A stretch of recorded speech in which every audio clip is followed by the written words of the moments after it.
When people communicate, they often get confused and end up misunderstanding each other.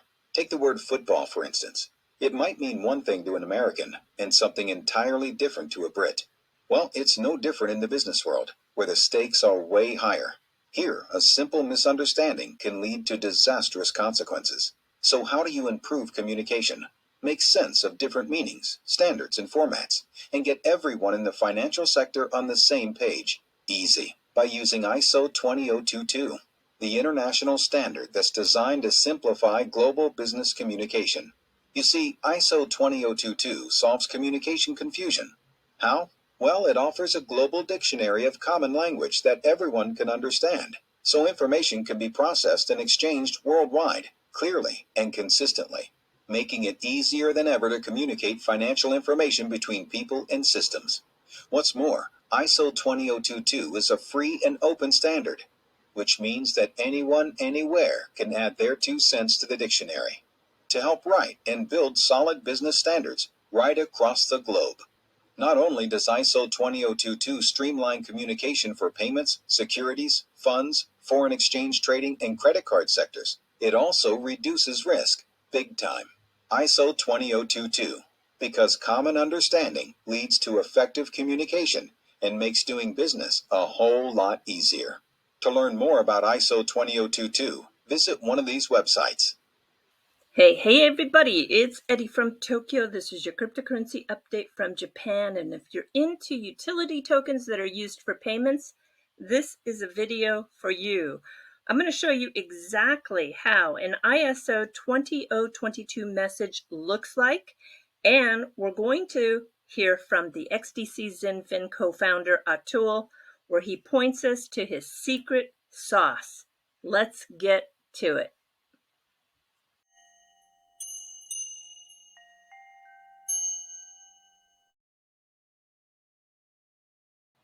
I still hear the phrase such as this crypto asset or this digital asset or this token is ISO compliant.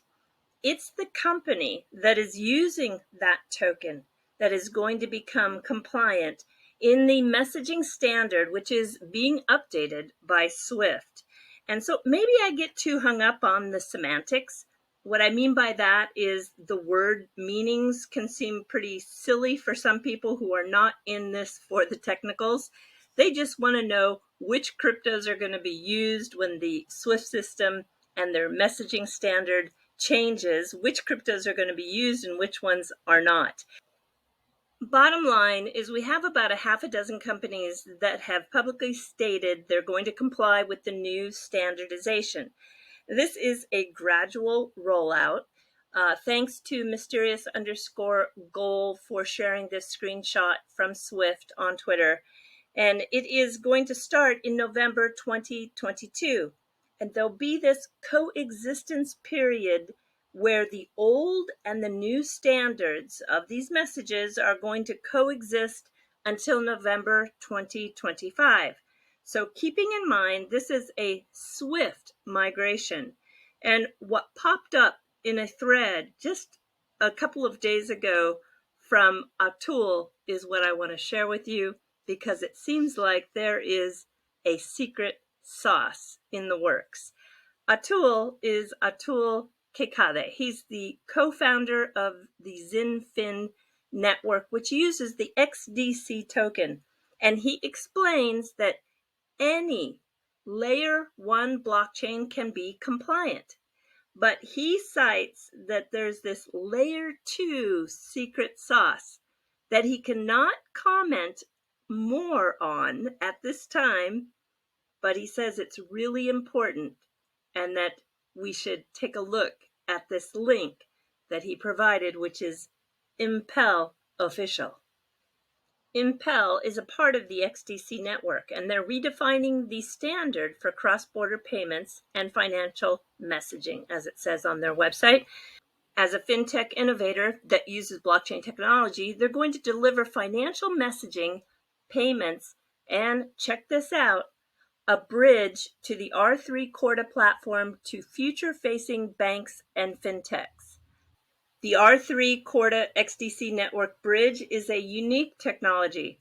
This bridge enables XDC the coin that is native to the XDC network, to move to and from the public Corda network and to be used as a settlement vehicle inside the Corda ecosystem.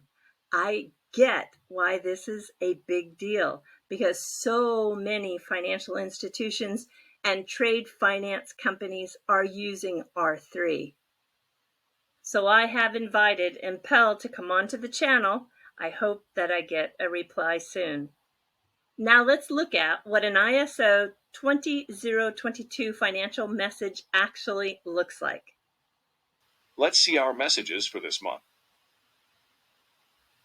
All files are now listed here, and you can see the first level of information: serial number, date, file name, reference. Expand a file and see that this is a bulk payment, a PAX 8 containing 5 transactions, settlement date, and right here you'll find the total amount. We can drill down this bulk payment file and see the information of all transactions, each one separately. Here's the AML status. This is amount of the transaction. And we can see here that all transactions are labeled as received. We can change the AML status easily through its dropdown. That short video really gave you the understanding, I do believe, about an ISO 20022 payment. It's about rich data. This is the data that involves the AML, which is the anti-money laundering status, the confirmation of actually receiving that message, the serial number, the date, the file name, what kind of payment it was, how many transactions are in that total message. And then you can drill down into each transaction with the detailed information. This is a huge improvement of communication for the global payment system. It's also going to be a common standard that everyone will eventually be using, hopefully by 2025. I'm looking forward to getting a response from Impel so that we can get them on the channel and ask them a few more questions. Until then, let's jump to the fluff. We are in the beginning days of what is called Suyu in Japan. This is the rainy season, and it lasts for about a month.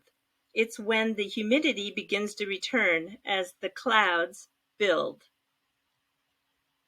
I saw this photograph on my Twitter today, and it's of the hanging Teru Teru Bozu dolls.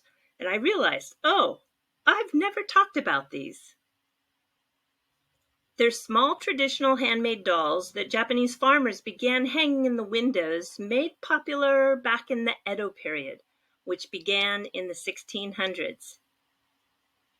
I used to think they were a little creepy, but over the years my feelings have changed, and I look forward to the food that celebrates this tradition. If you live in a part of the world that is wishing for a fine, shiny, sunny day, you might think about making a Bozu doll. All right, everybody, do take care. Sayonara for now. Bye-bye.